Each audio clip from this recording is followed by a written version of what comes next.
प्रभात, स्वागत है आपका श्री सुभाष बोस शिक्षण संस्थान उच्च माध्यमिक विद्यालय लाडनू की ऑनलाइन क्लासेज में। कक्षा 12 वाणिज्य की अर्थशास्त्री कक्षाएं चल रही है। अपना टॉपिक चल रहा था मांग की अवधारणा। पिछले कुछ वीडियोस में हमने जब ये टॉपिक शुरू किया था हमने देखा मांग क्या होती है, किस प्रकार से मांग प्रभावित होती है, मांग को प्रभावित करने वाले कारक कौन कौन से होते हैं। पिछले वीडियो में हमने देखा था कि मांग मात्रा में परिवर्तन और मांग में परिवर्तन कैसे होता है, इन सब के बारे में अध्ययन किया था। आज हम बात करते हैं कि मांग का नियम क्या है और ये क्यों लागू हो जाता है। ठीक है, सबसे पहले बात करते हैं। देखो, अब तक जो हमने मांग के बारे में सीखा था वो एक ही चीज सीखी थी, कीमत बढ़ेगी मांग घटेगी, कीमत घटेगी तो मांग बढ़ेगी।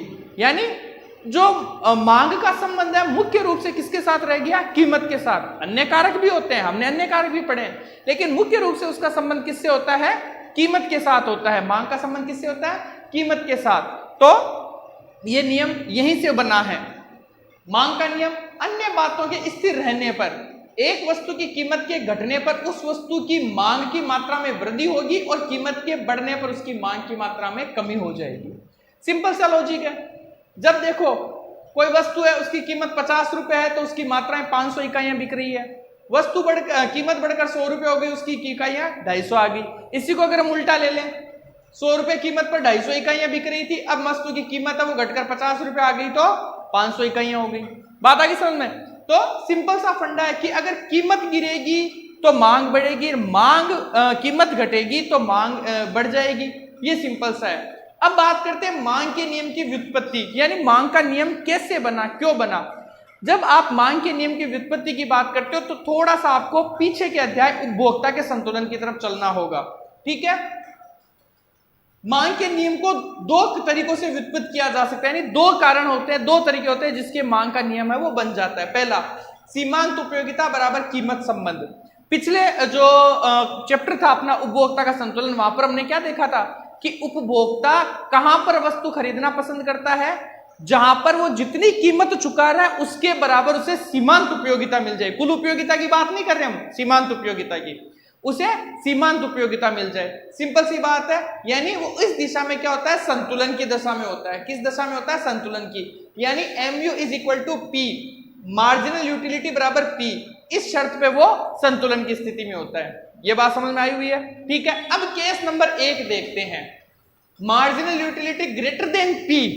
अगर कोई वस्तु ऐसी है जिसकी सीमांत उपयोगिता उस उपभोक्ता को उसकी चुकाई गई कीमत से ज्यादा मिल रही है, ध्यान देना क्या लिखा मैंने, MU ग्रेटर देन P, यानी जो सीमांत उपयोगिता है उस उपभोक्ता को चुकाई गई कीमत से ज्यादा मिल रही है, तो उपभोक्ता उस वस्तु की ज्यादा मांग करेगा, ज्यादा डिमांड करेगा, उस वस्तु को ज्यादा खरीदेगा और तब तक वो मांग करता रहेगा, ज्यादा मांग करता रहेगा जब तक उसकी सीमांत उपयोगिता है कीमत के बराबर ना आ जाए, तब तक वो ये चीज करता रहेगा।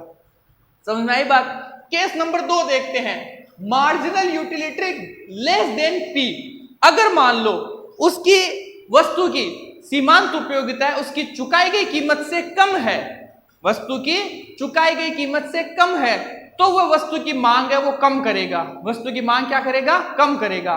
तो मांग है वो घट जाएगी और वो तब तक मांग कम करेगा जब तक वो इस शर्त पे MU is equal to P, MU P के बराबर ना आ जाए, उसकी मांग घटाता ही रहेगा। जब ये बराबर रहेगा तो वो मांग बढ़ा देगा। तो दो केस समझ में आए। तो पहला जो नियम था सीमांत उपयोगिता बराबर कीमत संबंध, इसके आधार पर मांग का नियम लागू हो जाता है। ठीक है, उसको उपयोगिता कम मिल रही है तो वो मांग क्या करेगा? कम।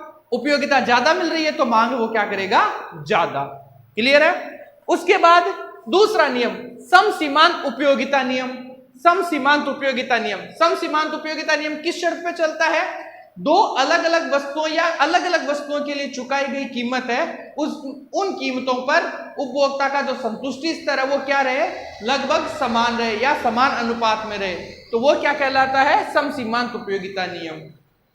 इस नियम की बात करें तो हम पिछले जो चैप्टर था उपभोक्ता संतुलन, उसके बारे में थोड़ा सा रिपीट करते हैं। ये नियम क्या कहता है कि उपभोक्ता है वो अपनी आय को इस हिसाब से खर्च करता है कि उसे प्रत्येक वस्तु की प्राप्त होने वाली अलग अलग इकाइयों से जो उपयोगिता है, सीमांत उपयोगिता, वो क्या मिले, समान मिलती रहे। ठीक है, वो प्राथमिकता क्रम निर्धारित करता है कि कौन सी वस्तु अपने को पहले खरीदनी है, कौन सी बाद में। लेकिन उन वस्तुओं पर वो अलग अलग व्यय करता है। अलग अलग व्यय करने के बाद भी जो सीमांत उपयोगिता या संतुष्टि का स्तर है वो सबका क्या होता है, समान होता है। तो उपभोक्ता संतुलन की स्थिति में अपनी सीमित आय को इस तरह खर्च करता है। देखो, सीमित आय, क्योंकि हम ये मान के चलते हैं उपभोक्ता की आय क्या होती है, सीमित होती है। इस तरह खर्च करता है कि वस्तुओं की सीमांत उपयोगिता का उसकी कीमत के साथ अनुपात समान हो। कीमत के साथ अनुपात कैसा हो, समान हो। जैसे marginal utility x upon P x, यानी सीमांत उपयोगिता किसकी, x वस्तु की कीमत के आधार पर, और marginal utility y p y, यानी सीमांत उपयोगिता किसकी, y वस्तु की y कीमत p कीमत पर। इन दोनों की मात्राएं डेफिनेटली अलग अलग होगी, लेकिन संतुष्टि का स्तर क्या है, दोनों का समान अनुपात में है, बराबर का निशान है। अब इसी तरह केस नंबर 1 देखते हैं। देखो, case number 1, marginal utility x upon p greater than marginal utility y upon p y. देखो, अगर एक x वस्तु है, उस x वस्तु की सीमांत उपयोगिता कुछ कीमत चुकाने पर वस्तु y की सीमांत उपयोगिता से ज्यादा मिलेगी, ध्यान देना, क्या मिलेगी, ज्यादा, तो वो x वस्तु की मांग ज्यादा करेगा। किसकी मांग ज्यादा करेगा, x वस्तु की मांग ज्यादा करेगा, क्योंकि सीमांत उपयोगिता का अनुपात है वो इसमें ज्यादा है। तो x वस्तु की मांग बढ़ गई। समझ में आया case number 1। Case number 2, marginal utility x upon p less than marginal utility y upon p y. अब इसमें क्या होगा, अगर x वस्तु की सीमांत उपयोगिता कुछ कीमत पर उसको y वस्तु की सीमांत उपयोगिता की कुछ कीमत पर कम मिल रही है, तो वो क्या करेगा, x वस्तु की मांग है वो घटा देगा। x वस्तु की मांग क्या कर देगा, घटा देगा, और मांग किसकी बढ़ा देगा, y वस्तु की मांग बढ़ा देगा। बात आगे समझ में, इकाइयां इसकी भी खरीदेगा, लेकिन मांग ज्यादा, इसकी कम खरीदेगा, इसकी ज्यादा खरीदेगा। तो इस तरह से सम सीमांत उपयोगिता नियम और सीमांत उपयोगिता बराबर कीमत संबंध नियम, इन दोनों के लागू होने पर मांग का नियम लागू हो जाता है कि कीमत के घटने पर वस्तु की मांग बढ़ जाती है, क्योंकि उसका संतुष्टि स्तर है वो ज्यादा हो जाता है, और वस्तु की कीमत बढ़ने पर मांग कम हो जाती है, क्योंकि उस कीमत के बराबर उसको संतुष्टि नहीं मिलती, तो मांग का नियम लागू होता है। इस तरह से मांग का नियम लागू होता है। रिपीट कर देता हूं, मांग के नियम को लागू करने की 2 शर्तें हैं, सीमांत उपयोगिता कीमत, सीमांत उपयोगिता बराबर कीमत संबंध, और दूसरा है सम सीमांत उपयोगिता नियम। ठीक है, ये दोनों। अब मांग के नियम के लागू होने के कारण क्या क्या कारण है कि मांग के नियम लागू हो जाते हैं। तो सबसे पहला कारण है ह्रासमान सीमांत उपयोगिता का नियम। ह्रासमान सीमांत उपयोगिता का नियम क्या कहता है कि जब कोई उपभोक्ता कोई वस्तु खरीदता है तो एक निश्चित कीमत चुकाता है, तो उसकी संतुष्टि प्रारंभ में ज्यादा होती है। जैसे जैसे वो उस वस्तुओं का उपभोग ज्यादा करने लगता है, उसकी सम सीमांत उपयोगिता है वो कम होने लगती है, यानी ह्रासमान होने लगती है, कम होने गिरने लगती है। तो उसकी संतुष्टि है वो क्या होती है, उस चुकाई गई कीमत के बनिस्पत क्या होती है, कम होती है। तो फिर वो धीरे धीरे उस वस्तु की मांग क्या कर देता है, कम कर देता है। मांग क्या कर देता है, कम कर देता है। तो ह्रासमान नियम लागू उपयोगिता, ह्रासमान सीमांत उपयोगिता का नियम, पहला कारण ये हो गया। ठीक है, दूसरा प्रतिस्थापन प्रभाव। प्रतिस्थापन क्या होता है, ये हमने पिछले वीडियो में देखा था, एक बार रिपीट कर देता हूं। ऐसी प्रतिस्थापन वस्तुएं ऐसी वस्तुएं जो एक वस्तु के स्थान पर दूसरी वस्तु का इस्तेमाल किया जा सकता है। तो प्रतिस्थापन प्रभाव, अब सपोज करो एक वस्तु है, उस वस्तु की कीमत उसके प्रतिस्थापन वस्तु की कीमत की अपेक्षा ज्यादा हो गई। एक्स वस्तु की कीमत क्या हो गई, ज्यादा हो गई, तो लोग क्या करेंगे, उपभोक्ता क्या करेंगे, एक्स वस्तु की मांग कम करेंगे, जबकि वाई वस्तु की मांग स्वतः ही बढ़ जाएगी। वो चाय और कॉफी का उदाहरण, अगर वर्तमान में हम देखते हैं चाय के उपभोक्ता ज्यादा है जबकि कॉफी के उपभोक्ता कम है, एक ऐसा स्तर आ जाए जहां पर चाय की कीमत है वो कॉफी से ज्यादा हो जाएगी, तो उपभोक्ता स्वतः ही किसकी तरफ आ जाएंगे, कॉफी की तरफ आ जाएंगे। तो कॉफी की मांग बढ़ जाएगी, चाय की मांग कम हो जाएगी। तो प्रतिस्थापन प्रभाव। तीसरा है आय प्रभाव। उपभोक्ता की आय जितनी प्रभावित होगी उतना ही मांग में परिवर्तन आएगा। उपभोक्ता की आय बढ़ेगी तो मांग बढ़ेगी, उपभोक्ता की आय कम होगी तो संबंधित वस्तु की मांग है वो कम होगी।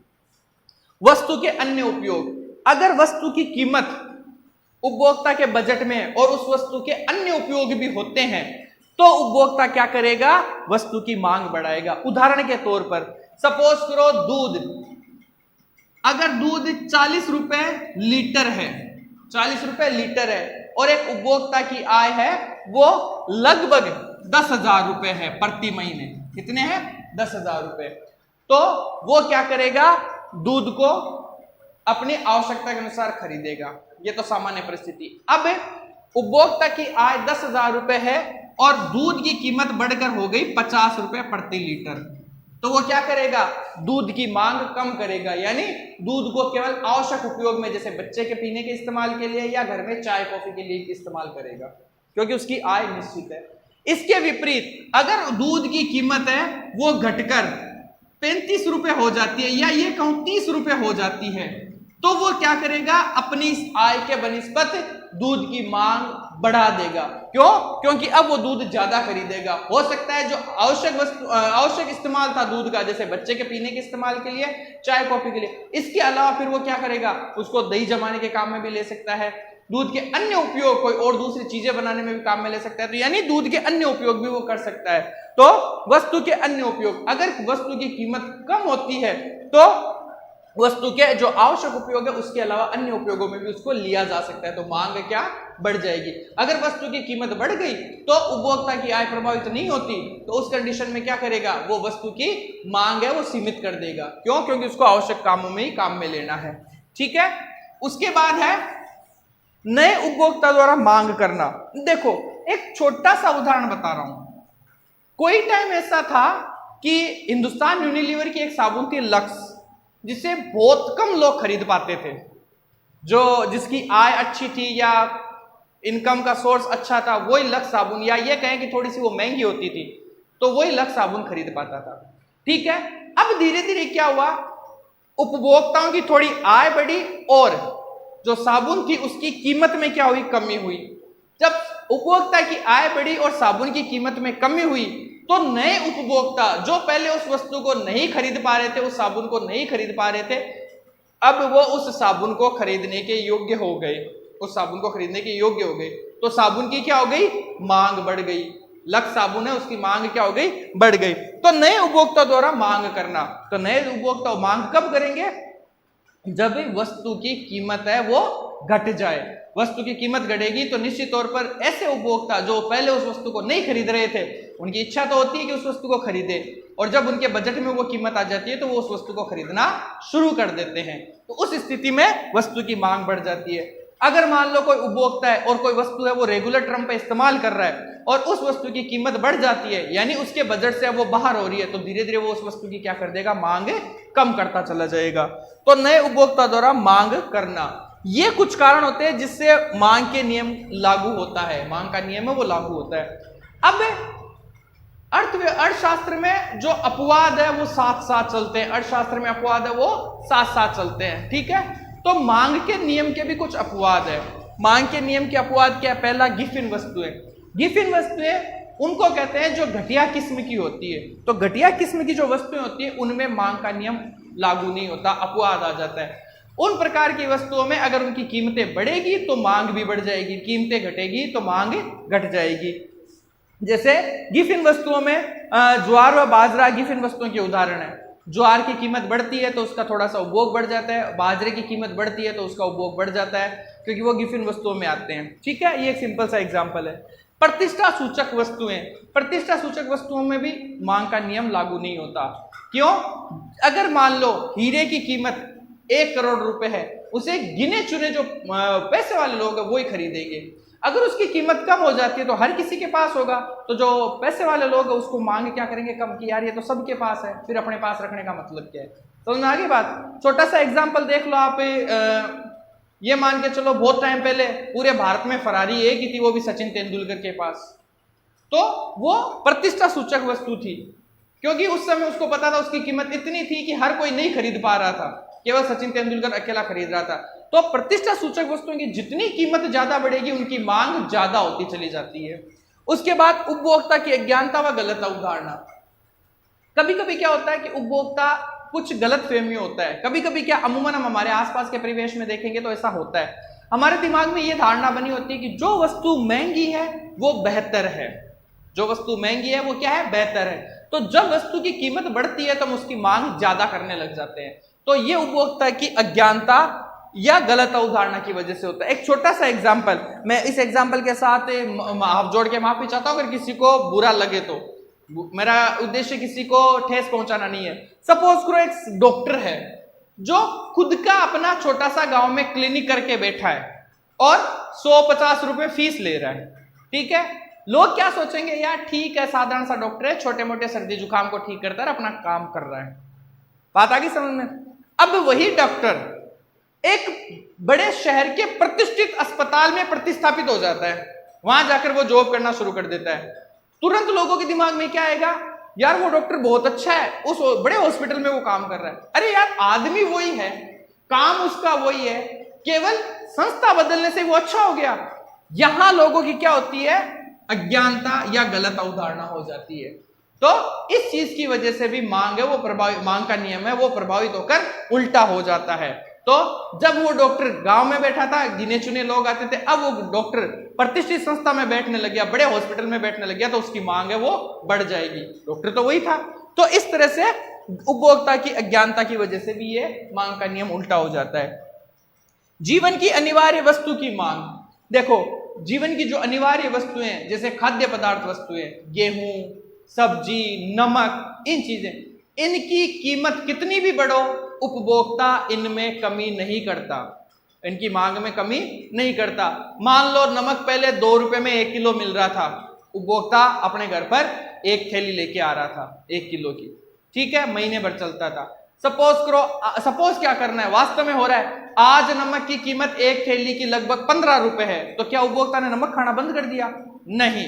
तो जो आवश्यक वस्तुएं होती है उनमें मांग का नियम लागू नहीं होता, या ये कह दो कि मांग का नियम उल्टा हो जाता है, ठीक है। इसके बाद है वस्तु की भावी कीमत में परिवर्तन की संभावना। अगर वस्तु की भावी कीमत में परिवर्तन की संभावना है और वो वस्तु इनसे कहीं जुड़ी हुई है तो उससे वो मांग का नियम है वो लागू नहीं हो पाता, ठीक है।